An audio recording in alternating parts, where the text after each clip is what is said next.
नमस्कार, मैं मनीष स्वागत करता हूं आपको अपने इस यूट्यूब चैनल पे।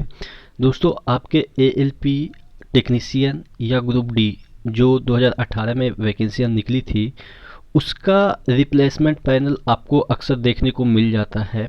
लेकिन कभी आपने जेई का जल्दी आपने रिप्लेसमेंट पैनल यानी कि जिसे हम कह सकते हैं कि जो बच्चे छोड़ देते हैं, उसके जगह पे बहुत सारे लोगों को दोबारा चांस दिया जाता है और नए तरीके से उनका लाइफ शुरू होता है। यानी कि कहने का मतलब जेई का कभी आपने रिप्लेसमेंट पैनल जल्दी नहीं देखा होगा।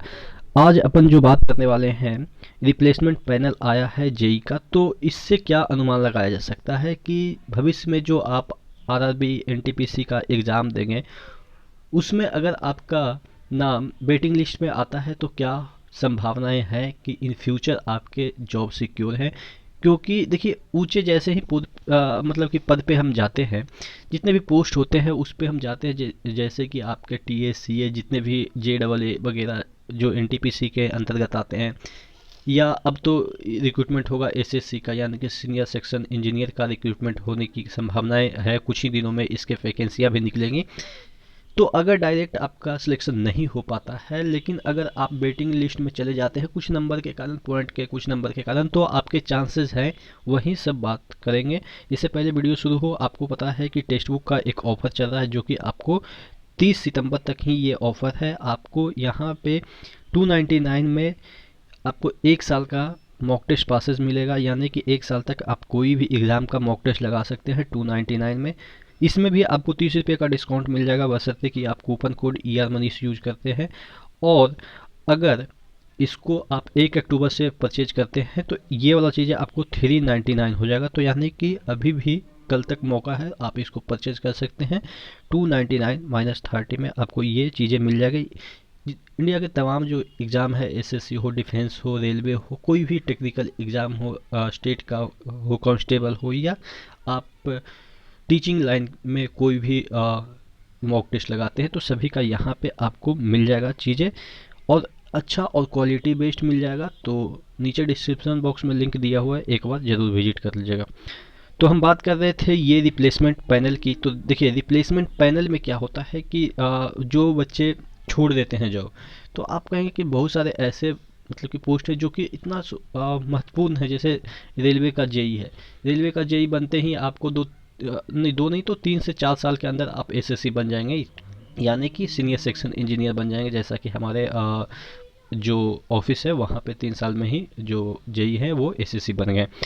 तो इतना अच्छा पोस्ट को भी छोड़ा जा सकता है क्या? तो ऑब्वियस है, जो बंदे जेई बने हैं तो उनके अंदर क्षमता है कि वो एसएससी भी बन सकते हैं, एई भी बन सकते हैं, यानी कि असिस्टेंट इंजीनियर भी बन सकते हैं, वो ऊंचे पोस्ट पे भी जा सकते हैं, यूपीएससी को भी क्रैक कर सकते हैं। इवन आपके पीसीएस हो, जो स्टेट का होता है ना, इंजीनियरिंग सर्विसेज, वहाँ भी वो क्रैकर होते हैं।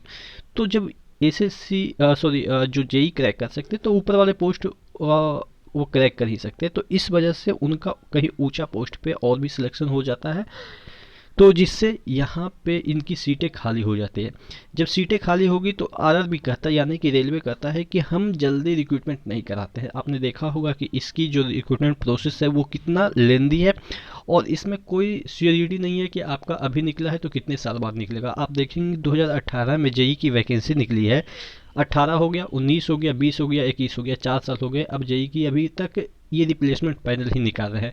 तो जब तक रिप्लेसमेंट पैनल ख़त्म नहीं होगा, नेक्स्ट वैकेंसी की आप संभावनाएं आप मान के चलो कि लगभग नगण्य हो जाती है। तो एक एक वैकेंसी को निकालने में, एक एक वैकेंसी यानी कि एक सेक्शन की जो वैकेंसी है, यानी कि जेई की बात करें या एनटीपीसी की, वो मिनिमम 5 साल तो लगा ही देते हैं। अभी आप देखेंगे जेई की वैकेंसी में ही 4 साल हो गए और अभी रिप्लेसमेंट पैनल ही जारी किया जा रहा है। तो इस वजह से क्या होता है कि जो रिप्लेसमेंट पैनल है, या आप कह सकते हैं वेटिंग लिस्ट है, उसके चांसेस बहुत बढ़ जाते हैं, क्योंकि वैकेंसियाँ निकलती ही नहीं, 4 4 5 5 साल निकलती ही नहीं। तो वो किससे काम चलाते हैं? वो वेटिंग लिस्ट वाले से काम चलाते हैं। तो यहाँ पे देख लेते हैं क्या दे रखा है, उसके बाद और आगे चर्चा करेंगे।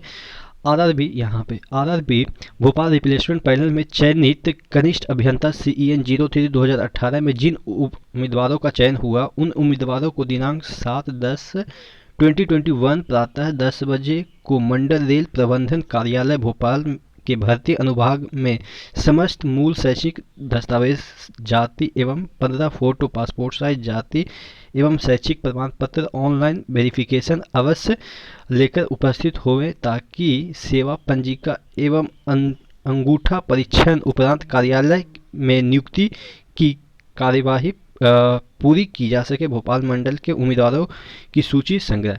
यहाँ पे देखिएगा 7 लोगों को एक नया लाइफ लाइन दिया गया है अपॉइंटमेंट का। अब इनका तो मेडिकल हो गया है। देखिए हमारे ही दोस्त अभी अजमेर से एक वेटिंग लिस्ट में है, तो उनका भी नंबर आएगा। मुझे उम्मीद है कि उनका भी नंबर आएगा, क्योंकि क्या होता है ना कि वेटिंग लिस्ट वाले का इतना लंबा मतलब धैर्य रखना पड़ता है। रेलवे के संदर्भ में बात करें तो उनका भी नंबर आएगा।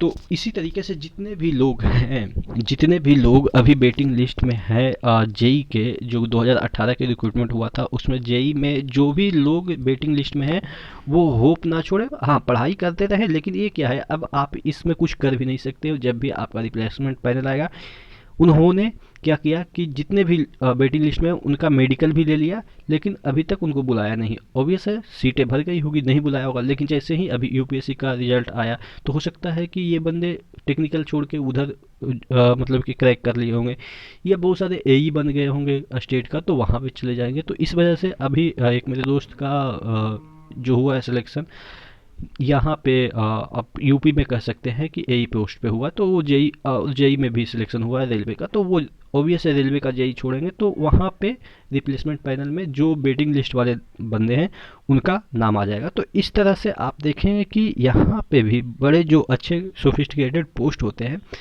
वहाँ पे भी नौकरियाँ छोड़ी जाती है। और छोड़ी जाती है इस वजह से कि मैं बताता हूँ कि वहाँ पे भी अच्छे खासे पढ़े लिखे लोग ही पहुँचते हैं। इस वजह से वो आगे की ओर बढ़ते हैं, तो नीचे वाले उनका प्लेस ले लेते हैं।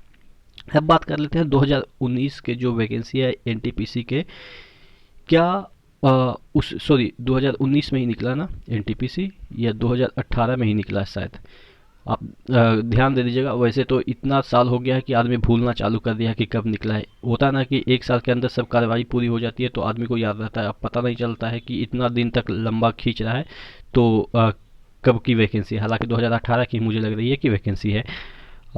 2019 में मैंने भरा था उसका पोस्ट प्रेफरेंस, तो शायद 19 में निकला होगा, क्योंकि इतना लंबा हो गया है कि आदमी को याद नहीं रहता है कि 2018 निकला है कि 19 निकला है, और अभी पता नहीं और कितना दिन तक खींचेगा। तो हो सकता है आदमी इस डिकेड से याद रखे कि कौन से डिकेड में ये वैकेंसियाँ निकली थी। तो जो एनटीपीसी है उसमें भी अगर आपके जोन में सपोज 800 वैकेंसी है, 800 वैकेंसी है, और 800 में आप मान के चलो कि अगर 900 के अंदर भी आ जाते हो ना, 900 के अंदर, 800 में नहीं आता है आपका रैंक, 899 आ जाता है, 875 70 जो भी आता है, तो आप ये मान के चलो कि आपका वेटिंग लिस्ट में 100 जो कैंडिडेट आएंगे उनका भी सिलेक्शन लगभग सिक्योर होता है। क्योंकि जब जेई जैसे पोस्ट पे आप मान के चलो कि वेटिंग लिस्ट निकल रही है, या आप कह सकते हैं रिप्लेसमेंट पैनल निकल सकती है, तो यहाँ पे भी जो रेलवे का एनटीपीसी के जितने भी पोस्ट है वहाँ पे भी आप मान के चलो कि निकलेगी। और ऐसे बंदे जो कि ऊपर और मूव करेंगे तो नीचे का पोस्ट छोड़ेंगे, तो आपका सिलेक्शन वहाँ पे भी सुनिश्चित हो जाएगा। तो इस तरीके से होप आपको नहीं छोड़ना है। रेलवे का कोई भी पोस्ट में अगर आपका बेटिंग शुरुआत से मैं कह रहा हूँ कि आपका बेटिंग आती है तो आप कहीं भी रहेंगे 5 या 6 साल के अंदर भी आपको बुलाया जा सकता है। तो यही सब चीज़ें हैं जो कि रेलवे को एक कैंडिडेट के तौर पे, आप अगर रेलवे के कैंडिडेट हैं तो आपको बेनिफिट देता है। ठीक है, तो नेक्स्ट वीडियो मिलते हैं, तब तक के लिए धन्यवाद। आप क्या सोचते हैं कि ऐसा हो सकता है कि 4 से 5 साल में बेटिंग क्लियर होते हैं? नीचे कमेंट बॉक्स में कमेंट करके ज़रूर बताएंगे। नेक्स्ट वीडियो मिलते हैं, तब तक के लिए धन्यवाद।